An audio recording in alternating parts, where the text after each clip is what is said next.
നമസ്കാരം. 1977 മാർച്ച് 30 ഒരു പ്രത്യേകത ഉണ്ടായിരുന്നു. കേരള നിയമസഭയിൽ നടന്ന ഒരു പ്രസംഗമാണ് ഞാൻ ഉദ്ദേശിക്കുന്നത്. പിണറായി വിജയൻ എന്ന് പറയുന്ന ഒരു MLA നിയമസഭയിൽ നടത്തിയ പ്രസംഗം. ആ പ്രസംഗത്തിൽ തൻ്റെ ജയിലിലേക്ക് തന്നെ പിടിച്ചുകൊണ്ടുപോയി തന്നെ പോലീസുകാർ ദ്രോഹിച്ചതും തന്നെ ഇടിച്ച് ചോര വീഴ്ത്തിച്ചതുമായ ഒരു പ്രസംഗം അദ്ദേഹത്തിൻ്റെ ചോര പുരണ്ട ഷർട്ടെടുത്ത് ഉയർത്തി കാണിച്ചുകൊണ്ട് നടത്തി എന്നൊക്കെ പറഞ്ഞ് നമ്മൾ ചരിത്രത്തിലും വാർത്തകളിലും ഇടയ്ക്കിടയ്ക്ക് വായിച്ചിട്ടുണ്ട്. ഞാനിപ്പോൾ ഇത് ആലോചിക്കാൻ കാരണം ഇന്ന് പിണറായി വിജയൻ്റെ ജനിച്ച ദിവസമാണ്. സോഷ്യൽ മീഡിയയിലും ആളുകളൊക്കെ അദ്ദേഹത്തിന് ജന്മദിനാശംസയും അല്ലാതെ തെറി വിളിക്കുന്ന കാര്യങ്ങളും ഒക്കെ ശത്രുക്കളും സ്നേഹിക്കുന്ന ആളുകളൊക്കെ നടത്തുന്നത് നമ്മൾ കാണുന്നുണ്ട്. ഈ ഘട്ടത്തിൽ കേരള ചരിത്രത്തിലെ തന്നെ ഒഴിവാക്കാനാവാത്തൊരു അധ്യായമാണ് 77 ആ അടിയന്തരാവസ്ഥ കാലം. അതിനെ നേരിട്ടത് പല രീതിയിലാണ്. അടിയന്തരാവസ്ഥ ഏകാധിപത്യ ഭരണകൂടങ്ങളെ എതിർക്കുന്ന ആളുകൾ എല്ലാവരും ഒന്നായി ചേർന്ന് ശത്രുക്കൾ പോലും ഒരുമിച്ച് ജീവിക്കുന്ന, അതിനെതിരെ പോരാടുന്ന, ജയിലിൽ കിടക്കുന്ന കാലം ആയിരുന്നു അത്. അന്ന് മറ്റ് രാഷ്ട്രീയ വിയോജിപ്പുകളൊന്നും അതിനകത്ത് വിഷയമായിരുന്നില്ല. അങ്ങനെയുള്ള ആളുകളുടെ ഇടയിൽ നിന്ന് ഒരു യോജിപ്പുണ്ടാവുകയും അതിനെതിരെ പോരാടി വിജയിക്കുകയും ചെയ്ത ഒരു കാലമാണ്. ഇന്ന് നമുക്കറിയാം, അടിയന്തരാവസ്ഥയേക്കാൾ വ്യത്യസ്തമായ മറ്റൊരു അടിയന്തരാവസ്ഥ സമാനമായ സാഹചര്യം പ്രത്യേകിച്ച് മാധ്യമങ്ങളുടെയും ഒക്കെ ഈ കാലത്ത് ഉണ്ട്. മാധ്യമങ്ങളോടുള്ള സമീപനങ്ങളോട് ഉൾപ്പെടെ ഉണ്ട് എന്നൊക്കെയുള്ള തരത്തിലുള്ള വിമർശനങ്ങൾ ഉയരുന്നുണ്ട്. അങ്ങനെ ഒരു കാലത്ത് ലോക്സഭാ തെരഞ്ഞെടുപ്പ് നടന്നുകൊണ്ടിരിക്കുന്ന സമയവുമാണ്. ഈ ഘട്ടത്തിൽ പിണറായി വിജയൻ്റെ നിയമസഭാ പ്രസംഗം, അന്ന് നടത്തിയ പ്രസംഗം പ്രസക്തമാണ് എന്ന് തോന്നുന്നു. അദ്ദേഹത്തിൻ്റെ ഈ ജന്മദിനത്തിലായതുകൊണ്ടാണ് ഞാനത് നിങ്ങളുടെ മുമ്പിൽ എത്തിക്കാമെന്ന് വിചാരിച്ചത്. 1977 മാർച്ച് 30 അദ്ദേഹം നിയമസഭയിൽ നടത്തിയ ആ പ്രസംഗം, അദ്ദേഹത്തെ ജയിലിലേക്ക് കൊണ്ടുപോയ കഥയുൾപ്പെടെ പറഞ്ഞുകൊണ്ട് നടത്തിയ പ്രസംഗമാണ്. 1975 സെപ്റ്റംബർ 28 രാത്രി വീട്ടിൽ നിന്നും കൂത്തുപറമ്പ് സ്റ്റേഷനിലേക്ക് പിണറായി വിജയനെ വിളിച്ചുകൊണ്ടുപോയത്. എന്നാൽ കൂത്തുപറമ്പ് MLA എന്നുള്ള നിലയിലുള്ള ഒരു പരിഗണനയും നൽകാതെ സ്റ്റേഷനിൽ വെച്ചും പോലീസിൻ്റെ ഭാഗത്തു നിന്നും തനിക്ക് നേരിട്ട ക്രൂരമായ അനുഭവങ്ങൾ എന്തൊക്കെയാണ് എന്നാണ് അദ്ദേഹം വിശദീകരിക്കുന്നത്. 5 പോലീസുകാർ ഒരു ദിവസം മുഴുവൻ ഇടയ്ക്ക് ഭക്ഷണം കഴിച്ചും ചായ കുടിച്ചും ഒക്കെ റെസ്റ്റ് എടുത്തിട്ട് വരെ തന്നെ മർദ്ദിച്ച കാര്യം അദ്ദേഹം പറയുന്നുണ്ട്. കാലുകൾ മർദ്ദനത്തിൽ ഒടിഞ്ഞു തൂങ്ങുകയും പിന്നീട് നീണ്ട കാലം ചികിത്സയ്ക്ക് വിധേയനാകേണ്ടി വന്ന സാഹചര്യം കൂടി അദ്ദേഹം പിന്നീട് വിശദീകരിച്ചിട്ടുണ്ട്. അടിയന്തരാവസ്ഥയുടെ സെൻസറിങ് അന്നുണ്ടായിരുന്നു. അതുകൊണ്ട് ഈ വാർത്തയൊന്നും പുറത്ത് വന്നിട്ടില്ലായിരുന്നു. ഈ സാഹചര്യത്തിലാണ് അന്നത്തെ പ്രതിപക്ഷ നേതാവായിരുന്ന EMS നമ്പൂതിരിപ്പാട് അടക്കം നിയമസഭയിൽ പലവട്ടം വിഷയം ഉന്നയിച്ചത്. എന്നാൽ ഈ സെൻസറിങ് നിലനിൽക്കുന്നതുകൊണ്ട് ഈ പ്രശ്നം പുറത്തറിയാതിരിക്കാൻ പ്രത്യേകമായി മാധ്യമങ്ങൾ ശ്രദ്ധിക്കും. അത് അങ്ങനെ ഒരു കാലമായിരുന്നു. അത് നമുക്ക് ചിലപ്പോൾ പറഞ്ഞാൽ വിശ്വസിക്കാൻ പ്രയാസമായിരിക്കും. എന്നാൽ ആ കാലത്ത് ഈ കാര്യങ്ങളിൽ ഒരു നടപടി ഉണ്ടായില്ല. എന്നാൽ പിന്നീട് പിണറായി വിജയൻ അവിടെ വരുന്നത് അടുത്ത സഭ സമ്മേളിക്കുന്ന സമയത്താണ്. അതുവരെ അദ്ദേഹത്തിന് പുറത്തിറക്കാൻ കഴിഞ്ഞില്ല എന്ന് മാത്രമല്ല, അടിയന്തരാവസ്ഥ കാലത്തെ സെൻസറിങ് മൂലം വാർത്ത പോലും നാട്ടുകാരറിഞ്ഞില്ല. അതുകൊണ്ട് കൂടിയാണ് പിന്നീട് 77 അദ്ദേഹത്തിൻ്റെ മാർച്ച് 30 പ്രസംഗം പ്രസക്തമാകുന്നത്. ലോകം അദ്ദേഹത്തിന് നേരിട്ട ഈ അനുഭവം പുറത്തറിയുന്നത് ആ പ്രസംഗത്തിലൂടെയാണ്. ആ പ്രസംഗമാണ് ഞാൻ നിങ്ങളുടെ മുമ്പിൽ വായിക്കുന്നത്. വോട്ട് ഓൺ അക്കൗണ്ടിൽ പങ്കെടുത്തുകൊണ്ട് നടത്തിയ പ്രസംഗമാണ്. അതുകൊണ്ട് ആദ്യ ഭാഗം അദ്ദേഹം ഇതിനെക്കുറിച്ചാണ്, വോട്ട് ഓൺ അക്കൗണ്ടിനെ കുറിച്ചാണ്. എന്നാൽ അതിനെക്കുറിച്ചല്ല ഞാൻ കൂടുതലായി സംസാരിക്കുന്നത്. എനിക്കുണ്ടായ അനുഭവമാണ് എന്ന് പറഞ്ഞാണ് പിണറായി വിജയൻ ബാക്കി ഭാഗം പ്രസംഗിക്കുന്നത്. ആ ഭാഗം മാത്രമാണ് ഞാൻ നിങ്ങളെ കേൾപ്പിക്കുന്നത്. 1975 സെപ്റ്റംബർ 28 ശേഷം ഈ നിയമസഭയിൽ ആദ്യമായി സംസാരിക്കുന്ന ഒരാൾ എന്ന നിലയിൽ മറ്റു ചില കാര്യങ്ങൾ ഈ സഭയുടെ മുമ്പാകെ എനിക്ക് പറയാനുണ്ട്. എൻ്റെ പേര് പല ഘട്ടങ്ങളിലും 1975 സെപ്റ്റംബർ 28 ശേഷം ഈ സഭയിൽ വന്നിട്ടുണ്ടായിരിക്കും. ഇന്നലെയും വന്ന മറുപടിയിൽ പല ഘട്ടങ്ങളിലായി പറഞ്ഞതാണെന്ന് ബഹുമാനപ്പെട്ട മുഖ്യമന്ത്രി പറയുകയും ചെയ്തു. എന്നെ ഈ സംസ്ഥാനത്തെ കമ്മ്യൂണിസ്റ്റ് മാർക്സിസ്റ്റുകാരെ മിസ പ്രകാരം അറസ്റ്റ് ചെയ്തത് 1975 സെപ്റ്റംബർ 28 രാത്രിയിലാണ്. വീട്ടിൽ വെച്ചാണ് വന്ന് പിടിച്ചുകൊണ്ടുപോയത്. എൻ്റെ വീട് ധർമ്മടം പോലീസ് സ്റ്റേഷൻ പരിധിയിൽ തലശ്ശേരി പോലീസ് സർക്കിൾ ഏരിയയിലാണ്. എന്നെ പിടിക്കാൻ വീട്ടിൽ വന്ന് കതകിൽ തട്ടി വിളിച്ചു. ഞാൻ കതകു തുറന്നു. അപ്പോൾ ഞാൻ ചോദിച്ചു, എന്താണ്? അറസ്റ്റ് ചെയ്യാനാണ് എന്ന് പോലീസുകാർ പറഞ്ഞു. എന്തിനാണ് നിങ്ങൾ അറസ്റ്റ് ചെയ്യുന്നത് എന്ന് പറഞ്ഞു. സ്പെഷ്യൽ ഇൻസ്ട്രക്ഷനുണ്ട്. ആരിൽ നിന്നുള്ള ഇൻസ്ട്രക്ഷൻ? SP-യിൽ നിന്ന്. നിങ്ങളെ ഇവിടെ വന്ന് അറസ്റ്റ് ചെയ്യാൻ പറഞ്ഞിരിക്കുന്നു. കൂട്ടത്തിൽ കൂത്തുപറമ്പ് സബ് ഇൻസ്പെക്ടറുമുണ്ട്. പോലീസ് സ്റ്റേഷനിൽ എത്തുന്നതുവരെ വളരെ മാന്യമായ പെരുമാറ്റം തന്നെയായിരുന്നു. സ്റ്റേഷനിലെത്തി കീശയിൽ എന്തെങ്കിലും ഉണ്ടോ എന്ന് ചോദിച്ചു. ഐഡൻറ്റിറ്റി കാർഡ് ഉണ്ടെന്ന് പറഞ്ഞു. അത് വേണോ എന്ന് തിരിച്ചു ചോദിച്ചു. വേണമെന്ന് പറഞ്ഞു. കൊടുക്കുകയും ചെയ്തു. ലോക്കപ്പ് ചെയ്യണം എന്ന് അവർ എന്നോട് പറഞ്ഞു. ഞാൻ ചോദിച്ചു, വേണോ? അങ്ങനെയാണ് ഞങ്ങളുടെ നിയമം, വേണം. അങ്ങനെ ലോക്കപ്പ് ചെയ്യാൻ പോകുന്ന ഘട്ടത്തിൽ ഒരു പോലീസുകാരൻ എന്നോട് പറഞ്ഞു, ഷർട്ട് അഴിക്കണം. സാധാരണ ക്രിമിനൽസിൻ്റെ കാര്യത്തിൽ ചെയ്യുന്നത് പോലെ വേണോ എന്ന് ഞാൻ തിരിച്ചു ചോദിച്ചു. അതിന് പോലീസുകാരൻ, ഞങ്ങൾക്കൊന്നും പറയാൻ കഴിയുകയില്ല, ഇൻസ്പെക്ടറോട് പറയാൻ പറഞ്ഞു. ഇൻസ്പെക്ടറോട് ഞാൻ ചോദിച്ചു, ഞങ്ങളെല്ലാം പൊളിറ്റിക്കൽ വർക്കേഴ്സാണ്, അപ്പോൾ ഷർട്ട് അഴിക്കണോ? എന്ന് ചോദിച്ചു. അപ്പോൾ അയാൾ പോലീസുകാരനോട് പറഞ്ഞു, ഷർട്ട് അഴിക്കേണ്ട, ഷർട്ട് ഇട്ടുകൊണ്ട് ലോക്കപ്പിൽ കഴിയട്ടെ എന്ന് പറഞ്ഞു. ലോക്കപ്പിലേക്ക് പോകുന്ന പോക്കിൽ എനിക്ക് ഒരു പായ തന്നു. അതുകൊണ്ട് ഞാൻ ലോക്കപ്പ് മുറിയിൽ കടന്ന് പായിട്ട് ഇരുന്നു. താൻ 2 മിനിറ്റ് കഴിഞ്ഞില്ല, ലോക്കപ്പ് മുറി അടച്ചു. മുറിയുടെ മുമ്പിലത്തെ ലൈറ്റ് ഓഫ് ചെയ്തു. ലോക്കപ്പ് മുറിയിൽ ലൈറ്റില്ല, മങ്ങിയ വെളിച്ചം മാത്രമേ ഉള്ളൂ. 2 ചെറുപ്പക്കാർ, ആ സ്റ്റേഷനിലുള്ളവരല്ല, പുറത്തുനിന്ന് ഇതിനായിട്ട് പ്രത്യേകം കൊണ്ടുവന്നവരാണ് എന്ന് പിന്നീട് മനസ്സിലായി. അവർ ലോക്കപ്പ് മുറി തുറന്ന് അകത്ത് കടന്നു. ഞാൻ ഇരിക്കുകയായിരുന്നു. ഒരാൾ ചോദിച്ചു, എന്താടോ പേര്? ഞാൻ പറഞ്ഞു, വിജയൻ. എന്ത് വിജയൻ? പിണറായി വിജയൻ. 2 ആളുകളും അപ്പുറവും ഇപ്പുറവുമായി അങ്ങനെ അതിനുശേഷം വന്ന് നിൽക്കുകയാണ്. വീണ്ടും ചോദിച്ചു, പിണറായി വിജയൻ എന്ന് ഞാൻ പറഞ്ഞു. ഒരാൾ ആവർത്തിച്ചു, ഓ പിണറായി വിജയൻ. അത് പറയുകയും വീണ്ടും ആവർത്തിക്കുകയും അടി വീഴുകയും ചെയ്തു. അവർ 2 പേർ ആദ്യ റൗണ്ട് അടിച്ചു. 2 പേർ മാത്രമായിട്ട് അടിക്കുന്നത് പോരാ എന്ന് അവർക്ക് തോന്നിയിട്ടുണ്ടായിരിക്കണം. വലിയ ഒരു സംഘം പോലീസുകാർ ലോക്കപ്പിന് മുന്നിൽ വന്ന് നിൽക്കുന്നുണ്ട്. CI അടക്കം 3 ആളുകൾ പിന്നീട് കടന്നു വന്നു. അങ്ങനെ 5 പേരായി. തല്ലലിൻ്റെ മാതിരി പറയേണ്ട ആവശ്യമില്ലല്ലോ. ഏകദേശം കേരളത്തെപ്പറ്റി അറിയാവുന്നവർക്കൊക്കെ ഊഹിക്കാവുന്നതാണ്. 5 ആളുകൾ ഇട്ട് തല്ലുകയാണ്. എല്ലാ രീതിയിലും തല്ലി. പല ഘട്ടങ്ങളിലായിട്ട് പല പ്രാവശ്യമായി ഞാൻ അടിക്കുന്ന സമയത്ത് വീഴുന്നുമുണ്ട്. പിന്നെ എഴുന്നേൽക്കാൻ ശ്രമിച്ചു, എഴുന്നേൽക്കും, വീണ്ടും അടി കൊള്ളും, വീഴും. അവർ തല്ലുന്നതിനിടയ്ക്ക് പറഞ്ഞുകൊണ്ടിരിക്കുകയാണ്, നീ ഓഫീസർമാർക്കെതിരായി പറയുന്നുണ്ട്, മന്ത്രിക്കെതിരായി പറയുന്നുണ്ട്, അല്ലടോ, ഇങ്ങനെയൊക്കെ പറയുകയാണ്. അതിനിടയ്ക്ക് തല്ലും നടന്നുകൊണ്ടിരിക്കുന്നു. പല പ്രാവശ്യം വീണു, പല പ്രാവശ്യം എഴുന്നേറ്റു. എഴുന്നേൽക്കാൻ കഴിഞ്ഞപ്പോഴൊക്കെ എഴുന്നേറ്റു. അവസാനം എഴുന്നേൽക്കാൻ വയ്യാത്ത അവസ്ഥയായി പൂർണ്ണമായും വീണു. എഴുന്നേൽക്കാതായതോടെ അവരെല്ലാം പുറത്ത് മാറി മാറി ചവിട്ടി. എത്രമാത്രം ചവിട്ടാൻ കഴിയുമോ അത്രമാത്രം ചവിട്ടി. 5 ആളുകൾ മാത്രമേ തല്ലിയുള്ളൂ. അവർ ക്ഷീണിക്കുന്നത് വരെ തല്ലി. 15-20 മിനിറ്റ് സമയം. എന്നിട്ട് അവർ പോയി. ഞാൻ പിറ്റേ ദിവസം വരെ അങ്ങനെ കിടന്നു. അതിനിടയ്ക്ക് ഷർട്ട് പോയിട്ടുണ്ട്, ബനിയൻ പോയിട്ടുണ്ട്, മുണ്ട് പോയിട്ടുണ്ട്, ഡ്രോയർ മാത്രം അവശേഷിച്ചു. അതാണ് ആ ലോക്കപ്പിൽ വെച്ച് എനിക്കുണ്ടായത്. പിറ്റേ ദിവസം കാലത്ത് ആദ്യ റൗണ്ട് തല്ലാൻ കൊണ്ടുവന്ന പോലീസ് പാർട്ടിയെ മുഴുവനായിട്ട് മാറ്റി. പിറ്റേ ദിവസം കൂത്തുപറമ്പ് പോലീസ് സ്റ്റേഷനിലെ പോലീസുകാർ വന്നു. അവരെ എനിക്കറിയാവുന്നതാണ്. അവർ വളരെ മര്യാദയിൽ തന്നെ എനിക്ക് ഇങ്ങനെ സംഭവിച്ചതിൽ അനുതാപം രേഖപ്പെടുത്തുന്ന മട്ടിൽ പറഞ്ഞു. ചില പോലീസുകാർ വിശദീകരിച്ചു പറഞ്ഞു, നിങ്ങൾക്ക് ചായ വേണോ? ഇങ്ങനെയുള്ള മര്യാദകളായി പിന്നീട് ചില പോലീസുകാരുടെ ഭാഗത്തു നിന്ന്. അവിടെ നിന്ന് രാവിലെ 10 മണിക്ക് കണ്ണൂരിലേക്ക് കൊണ്ടുപോയി. കണ്ണൂരിലെത്തി പോലീസ് സ്റ്റേഷനിൽ കയറുമ്പോൾ കണ്ണൂരിലെ പ്രസിദ്ധനായ മറ്റൊരു സബ് ഇൻസ്പെക്ടർ ഉണ്ട്, പുലിക്കോടൻ നാരായണൻ. എന്നെ കണ്ടാൽ തന്നെ അന്ന് ആർക്കും സത്യം മനസ്സിലാകും. കാരണം നടക്കാൻ കഴിയുകയില്ല. എടുത്താണ് പോലീസ് സ്റ്റേഷനിലേക്ക് കയറ്റിയത്. അവിടെ നിന്ന് ഇറങ്ങിപ്പോകുമ്പോഴെല്ലാം പിടിച്ചിരിക്കുകയാണ്, നടക്കാൻ കഴിയാത്തതുകൊണ്ട്. അന്ന് പോകാൻ പറ്റുകയില്ല. സബ് ഇൻസ്പെക്ടർ നാരായണൻ പറഞ്ഞു, വിജയൻ്റെ മുഖം മാറിയല്ലോ. അപ്പോൾ 2ാമത്തെ റൗണ്ട് അടി വരാൻ പോവുകയാണെന്ന് ഞാൻ പ്രതീക്ഷിച്ചു. എന്തോ 2ാമത്തെ റൗണ്ട് അടി ഉണ്ടായില്ല. അവിടെ നിന്ന് രാത്രി 12 മണിയോടുകൂടി കണ്ണൂരിൽ സെൻട്രൽ ജയിലിൽ എത്തി. അവിടെ എത്തിയപ്പോൾ ഡെപ്യൂട്ടി ജയിലറാണ് അഡ്മിഷൻ നടത്തേണ്ടത്.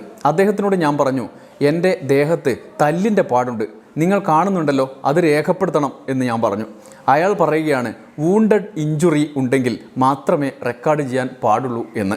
ഞാൻ ഷർട്ട് നീക്കി കാണിച്ചു. കണ്ടാൽ ആർക്കും മനസ്സിലാകും. എന്നാൽ അയാൾ വൂണ്ട് ഇല്ല എന്ന് പറഞ്ഞു. പോലീസുകാർ അടിച്ചതിൻ്റെ പാടുകൾ കാണിച്ചത് റെക്കോർഡ് ചെയ്യാൻ അയാൾ തയ്യാറായില്ല. എൻ്റെ ഇടത്തെ കാലിൻ്റെ അടിഭാഗം ഒടിഞ്ഞു കിടക്കുകയാണ്, പൊട്ടിയിരിക്കുകയാണ്. എന്നാൽ ഡെപ്യൂട്ടി ജയിലർ അത് വൂണ്ട് അല്ല എന്ന് പറഞ്ഞ് റെക്കോർഡ് ചെയ്തില്ല.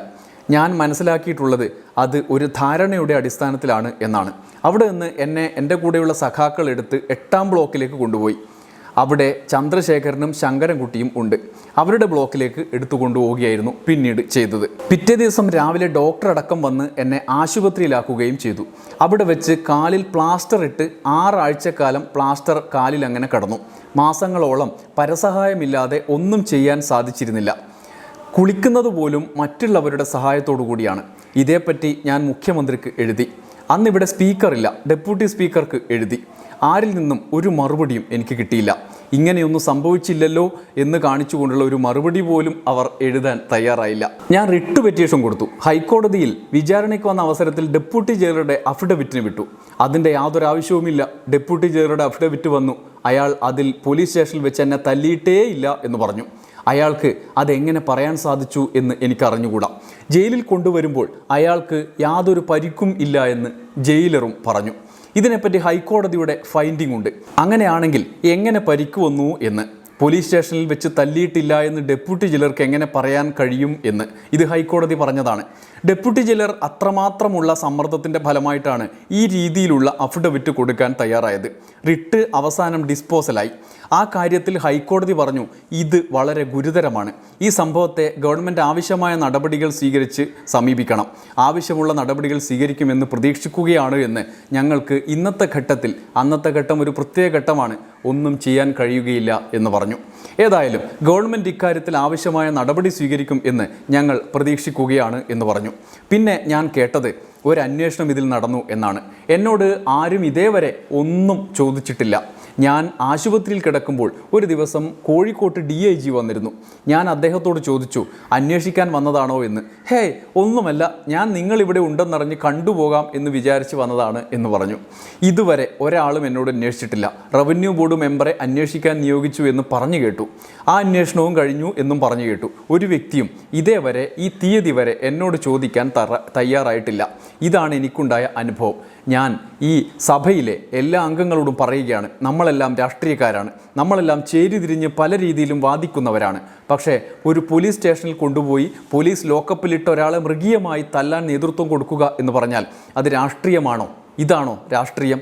ഒരു പോലീസ് സർക്കിൾ ഇൻസ്പെക്ടർമാർക്ക് മാത്രം, അല്ലെങ്കിൽ കണ്ണൂർ DSP തോമസിന് മാത്രമായി തല്ലാനുള്ള ധൈര്യം കിട്ടിയെന്നാണോ ഞാൻ വിശ്വസിക്കേണ്ടത്? ഒരിക്കലുമല്ല. അങ്ങനെയല്ല. അങ്ങനെയായിരുന്നെങ്കിൽ അവർക്കെതിരായി എന്തെങ്കിലും നടപടി വരുമായിരുന്നു. ഒരു നടപടിയുമില്ല. ഇന്ന് തലശ്ശേരി സർക്കിൾ ഇൻസ്പെക്ടറാണ് ആ ബലറാം. അന്ന് എൻ്റെ വീട് സെർച്ച് ചെയ്യുമ്പോൾ ആ ഏരിയയിൽ അദ്ദേഹം സർക്കിൾ ഇൻസ്പെക്ടർ അല്ല. എന്നെ തല്ലിക്കഴിഞ്ഞപ്പോൾ നീ പോയി തലശ്ശേരി സർക്കിൾ ഇൻസ്പെക്ടർ ആവുക എന്ന് പറഞ്ഞ് തലശ്ശേരി സർക്കിൾ ഇൻസ്പെക്ടർ ആയിരിക്കുകയാണ്. ഇത് മാന്യതയാണോ? അതുകൊണ്ട് ഈ നിയമസഭയിലെ എല്ലാ അംഗങ്ങളോടും എനിക്ക് പറയാനുള്ളത്, നമ്മളെല്ലാം രാഷ്ട്രീയക്കാരാണ്, ചേരിതിരിഞ്ഞ് വാദിക്കുന്നവരാണ്. പക്ഷേ രാഷ്ട്രീയമായി ഇങ്ങനെ എതിർക്കാൻ ശ്രമിക്കരുത്. ഇതാർക്കും ഭൂഷണമല്ല. നിങ്ങളാരും ഇത് അംഗീകരിക്കും എന്ന് ഞാൻ പ്രതീക്ഷിക്കുന്നില്ല. മിസ്റ്റർ കരുണാകരനോട് എനിക്കൊന്നു മാത്രമേ പറയാനുള്ളൂ. നമ്മൾ വളരെ ശക്തിയായി പലതും സംസാരിക്കും. ഞാൻ ശ്രീ അച്യുതമേനോന് എഴുതിയ കത്തിൽ തന്നെ ഈ കാര്യം പറഞ്ഞിരുന്നു. ഇതാർക്കും അടക്കി നിർത്താൻ കഴിയുകയില്ല. ഇത് രാഷ്ട്രീയമല്ലേ? കമ്മ്യൂണിസ്റ്റ് പാർട്ടിയിൽ ആർക്കെല്ലാം എന്തെല്ലാം സഹിക്കേണ്ടി വന്നിട്ടുണ്ട്. പോലീസ് ലോക്കപ്പിൽ വെച്ച് മരിച്ചവരില്ലേ? പ്രക്ഷോഭണത്തിന് മുന്നിൽ വെടിയേറ്റു മരിച്ചവരില്ലേ? ഗുണ്ടകളുടെ കത്തിക്കുത്തേറ്റും വെടിയുണ്ട കൊണ്ടും മരിച്ചവരില്ലേ? ഇതെല്ലാം അറിഞ്ഞുകൊണ്ട് തന്നെയാണ് ഈ പാർട്ടിയിൽ നിൽക്കുന്നത്. ഇതെല്ലാം ഏതെങ്കിലും ഘട്ടത്തിൽ സംഭവിച്ചേക്കും എന്ന് പ്രതീക്ഷിച്ചുകൊണ്ടല്ലേ ഈ പാർട്ടിയിൽ നിൽക്കുന്നത്. അവരെല്ലാം പോലീസ് ലോക്കപ്പിലിട്ട് 4 പോലീസുകാരെ ഏൽപ്പിച്ചൊരു സർക്കിൾ ഇൻസ്പെക്ടറെ കൂടി നിർത്തി തല്ലി ശരിപ്പെടുത്തി ഒന്ന് ഒതുക്കിക്കളയാം എന്നാണെങ്കിൽ അത് ഇപ്പോൾ ഒതുങ്ങും. പിന്നീട് കൂടുതൽ ശക്തിയോടെ തന്നെ രംഗത്ത് വരും. ഇത് മാത്രമേ എനിക്ക് കരുണാകരനോട് പറയാനുള്ളൂ. ഇത് ഭൂഷണമല്ല, ഇത് രാഷ്ട്രീയമല്ല, ഇത് അന്തസ്സിന് ചേർന്നതല്ല. ഇന്ന് നിങ്ങൾ മുഖ്യമന്ത്രിയാണ്. ഇനിയും ഇത് ആവർത്തിക്കാനാണോ നിങ്ങളുടെ ശ്രമം? ഇനിയും ഈ രീതിയിൽ സംഭവങ്ങൾ കൊണ്ടുപോകാനാണോ ശ്രമം? ഇനിയും ഈ രീതിയിൽ പോലീസുകാരെ കയറൂരി വിടാനാണോ ഭാവം? തെരഞ്ഞെടുപ്പിൻ്റെ കൗണ്ടിംഗ് നടന്ന ദിവസം തലശ്ശേരിയിൽ ലാത്തിച്ചാർജ് നടത്തി. എത്ര പ്രാവശ്യം? 6-7 പ്രാവശ്യം ലാത്തിച്ചാർജ് ചെയ്തു. ഞങ്ങളുടെ 4 നിയോജക മണ്ഡലങ്ങളുടെ വോട്ട് തലശ്ശേരിയിൽ വെച്ചാണ് എണ്ണുന്നത്. തലശ്ശേരി, പെരിങ്ങളം, കൂത്തുപറമ്പ്, പേരാവൂർ ഈ 4 നിയോജക മണ്ഡലങ്ങളിലെ വോട്ട് എണ്ണുന്നത് കൊണ്ട് ആയിരക്കണക്കിന് ആളുകൾ അവിടെ തടിച്ചുകൂടിയിട്ടുണ്ട്. ആ ആയിരക്കണക്കിന് ആളുകളെ 6-7 പ്രാവശ്യം ഈ സർക്കിൾ ഇൻസ്പെക്ടറുടെ നേതൃത്വത്തിൽ ലാത്തിച്ചാർജ് ചെയ്തു. എന്തിന് ലാത്തിച്ചാർജ് നടത്തി? 2-3 ദിവസങ്ങൾക്ക് മുമ്പ് 3 പ്രതിപക്ഷ പാർട്ടി പ്രവർത്തകന്മാരെ അവിടുത്തെ പോലീസ് ലോക്കപ്പിൽ ഉടുതുണിയില്ലാതെ നിർത്തിയ മഹാവീരനാണ് ആ സർക്കിൾ ഇൻസ്പെക്ടർ. ആ ഒരു കേസിൽ സാക്ഷിയായിപ്പോയി എന്നുള്ളതുകൊണ്ട് സാക്ഷികളെ പിടിച്ചുകൊണ്ടുപോയി കഴുത്തിന് കയറിട്ട് കുടക്കി കപ്പിയിൽ കൂടി മുകളിലേക്ക് വലിച്ച് കൂത്തുപറമ്പ് പോലീസ് സ്റ്റേഷനിൽ ഭീകരമായ രംഗം സൃഷ്ടിച്ചവരാണ് ഈ സർക്കിൾ ഇൻസ്പെക്ടറും കൂട്ടരും. അങ്ങനെയുള്ള ഒരു സർക്കിൾ ഇൻസ്പെക്ടർക്ക് താങ്ങും തണലുമായി ഇവിടെ ഒരു ആഭ്യന്തരമന്ത്രി ഉണ്ടായിരുന്നു അക്കാലത്ത്. ആ ആഭ്യന്തരമന്ത്രി തന്നെ ഇന്ന് മുഖ്യമന്ത്രിയായിരിക്കുകയാണ്. ആ പാരമ്പര്യം നിങ്ങൾ പിന്തുടരരുത്. ആ പാരമ്പര്യം അതേ രീതിയിൽ നിങ്ങൾ നടപ്പാക്കരുത്. പോലീസുകാരൻ പറയുന്ന എന്തും വിശ്വസിച്ചുകൊണ്ടാണ് നിങ്ങൾ ഇവിടെ ഭരണം നടത്തിയത്. എന്നെ അറസ്റ്റ് ചെയ്തു പോലീസുകാരൻ പറഞ്ഞു ശിവപുരം പാർട്ടി ഓഫീസിൽ വെച്ചാണ് എന്ന്. എപ്പോൾ? രാവിലെ 5:15. ഞാൻ അതിനടുത്ത ദിവസങ്ങളിലൊന്നും ശിവപുരത്ത് പോയില്ല. പോലീസുകാരൻ പറയുമ്പോൾ ശിവപുരം പാർട്ടി ഓഫീസിലായി. മിസ്റ്റർ കരുണാകരൻ പറയുമ്പോൾ ശിവപുരം പാർട്ടി ഓഫീസ്, ഗവൺമെൻറ് റെക്കോർഡിൽ വരുമ്പോൾ ശിവപുരം പാർട്ടി ഓഫീസിൽ വെച്ച് അറസ്റ്റ് ചെയ്തു. ഇതല്ലേ? ഇത് മര്യാദയല്ല. ഈ നാട്ടിലെ സാധാരണ പ്രതിപക്ഷ പാർട്ടി പ്രവർത്തകന്മാർക്ക് മര്യാദയായി രാഷ്ട്രീയ പ്രവർത്തനം നടത്താൻ കഴിയുകയില്ല എന്ന് വന്നാൽ അത് വളരെ മോശമായ സ്ഥിതിവിശേഷമാണ്. ഇവിടെ ഏക ഛത്രാധിപതിയെപ്പോലെ വാണതിൻ്റെ അനുഭവം എന്താണ് എന്ന് നിങ്ങൾ ഓർക്കണം. ആ അനുഭവത്തിൽ നിന്നും പാഠം പഠിക്കാൻ നിങ്ങൾ തയ്യാറാകണം. അവർ ഇന്ന് ആരുമില്ലാത്ത സ്ഥിതിയിലായിരിക്കുന്നു എന്ന് മാത്രമല്ല, കൂടെ നിൽക്കുന്നവർ പോലും ഇന്ന് അവരെ എതിർക്കാൻ തയ്യാറായിരിക്കുകയാണ്. വയലാർ രവിയും ഉണ്ണികൃഷ്ണനും സഞ്ജയ് ഗാന്ധിയെ പുറത്താക്കണമെന്ന് പറയുന്ന കാര്യം പണ്ട് നമുക്ക് പ്രതീക്ഷിക്കാൻ കഴിയുമോ? ഇന്ന് അത് പറഞ്ഞില്ലേ, 50 MP-മാർ ഒപ്പിട്ട് കൊടുത്തില്ലേ പുറത്താക്കണം എന്ന്. ഇത്തരമൊരവസ്ഥയിൽ നമ്മുടെ ഈ രാജ്യം എത്തിയിരിക്കുകയാണ്. അതുകൊണ്ട് നിങ്ങൾ ചുവരെഴുത്ത് പഠിക്കണം, അതനുസരിച്ച് പ്രവർത്തിക്കുവാൻ തയ്യാറാകണം. ഇവിടെ നമ്മുടെ മന്ത്രിസഭയ്ക്ക് തന്നെ ഇപ്പോൾ എന്തുപറ്റി? പണ്ട് ഡൽഹിയിൽ വെച്ചല്ലേ കാര്യങ്ങൾ തീരുമാനിക്കാറ്? കേരള കോൺഗ്രസ് ചേരണമോ വേണ്ടയോ എന്ന് ഡൽഹിയിൽ തീരുമാനിക്കുകയും കേരള കോൺഗ്രസിൻ്റെ ചെയർമാൻ ആരാണ് എന്ന് ഡൽഹിയിൽ തീരുമാനിക്കുകയും ചെയ്ത കാലം. ഇപ്പോൾ മോണോ ആക്റ്റാണ്. കരുണാകരൻ, CH മുഹമ്മദ് കോയയും കൂടി എല്ലാ മന്ത്രിമാരെയും പാർട്ട് എടുത്ത് അവർ തന്നെ പെരുമാറിക്കൊള്ളും. അങ്ങനെയുള്ള അവസ്ഥയാണ് ഇപ്പോൾ നിൽക്കുന്നത്. കൂടെ നിൽക്കുന്നവർ എത്ര കണ്ട് കൂടെ നിൽക്കും എന്ന് മര്യാദയ്ക്ക് നോക്കി നിൽക്കണം. ഡൽഹിയിൽ നിന്ന് തീരുമാനിക്കാൻ ഇപ്പോൾ അവിടെ ആരുമില്ല എന്ന അവസ്ഥയാണ്. ഇത് മനസ്സിലാക്കിക്കൊണ്ടുള്ള ഒരു ഭരണമായിരിക്കണം നടത്തേണ്ടത് എന്ന് മാത്രമേ ശ്രീമാൻ കരുണാകരനോട് എനിക്ക് പറയാനുള്ളൂ. ഇത് രാഷ്ട്രീയമാണ്. പറയുന്ന കാര്യങ്ങൾ വളരെ ശക്തിയായി തന്നെ പറയും. അത് പോലീസിനെ വിട്ട് തല്ലി ശരിപ്പെടുത്തി കളയാം എന്നാണെങ്കിൽ അത് നടക്കുകയില്ല, അങ്ങനെ കഴിയുകയുമില്ല. അതെല്ലാ കാലത്തും ഈ രാജ്യത്തിലെ ബഹുജന പ്രസ്ഥാനം നേരിട്ടിട്ടുണ്ട്. ആ അനുഭവം കരുണാകരൻ ഓർക്കണം. ഇത്തരം പോലീസ് മന്ത്രിമാർക്ക്, പോലീസിനെ വിട്ട് ആക്രമണം നടത്തിയ ആളുകൾക്ക് ഈ നാട്ടിൽ എന്തു സംഭവിച്ചു, കേരളത്തിൽ എന്തു സംഭവിച്ചു എന്നുള്ള കാര്യം കരുണാകരൻ ഓർക്കണം. അതിനനുസരിച്ച് ഭരണം നടത്തണമെന്ന് മാത്രമേ എനിക്ക് പറയാനുള്ളൂ. ഈ വോട്ട് ഓൺ അക്കൗണ്ട് ഞാൻ ശക്തമായി എതിർക്കുകയാണ് എന്ന് പറഞ്ഞാണ് പിണറായി വിജയൻ അന്ന് പ്രസംഗം അവസാനിപ്പിച്ചത്. ഒരുപക്ഷെ ഒരു നിയമസഭാ കാലത്ത് അറസ്റ്റ് ചെയ്ത് പോലീസ് സ്റ്റേഷനിൽ കൊണ്ടുപോയ MLA പിന്നീട് ആ നിയമസഭയുടെ കാലത്ത് ഒരിക്കലും നിയമസഭ കാണാൻ അനുവദിക്കാത്ത നിലയിൽ പോലീസ് പെരുമാറുക, പിന്നീട് അടുത്ത തെരഞ്ഞെടുപ്പ് വീണ്ടും നടക്കുക, അതേ MLA വീണ്ടും അവിടെ നിന്ന് തിരഞ്ഞെടുക്കപ്പെടുക, ആ കഴിഞ്ഞ നിയമസഭാ കാലത്ത് MLA ആയിരിക്കുമ്പോൾ നേരിട്ട മർദ്ദനത്തിൻ്റെ ചിത്രം നിയമസഭയിൽ തന്നെ പ്രസംഗിച്ചുകൊണ്ട് ജനങ്ങളുടെ മുന്നിൽ അവതരിപ്പിക്കുക, ഇങ്ങനെയൊരു സാഹചര്യം ഒരുപക്ഷെ കേരള നിയമസഭയുടെ എന്നല്ല കേരള രാഷ്ട്രീയ ചരിത്രത്തിൽ വേറെ ഉണ്ടായിട്ടില്ല. അതിൻ്റെ ഓർമ്മ കൂടിയാണ് പിണറായി വിജയൻ്റെ ഈ പ്രസംഗം. കേരള രാഷ്ട്രീയ ചരിത്രത്തിലെ ഒരു പ്രധാനപ്പെട്ട അധ്യായം ആണ്. അദ്ദേഹത്തിൻ്റെ ഈ ജന്മദിനത്തിൽ അത് പങ്കുവച്ചു എന്ന് മാത്രം. നന്ദി, നമസ്കാരം.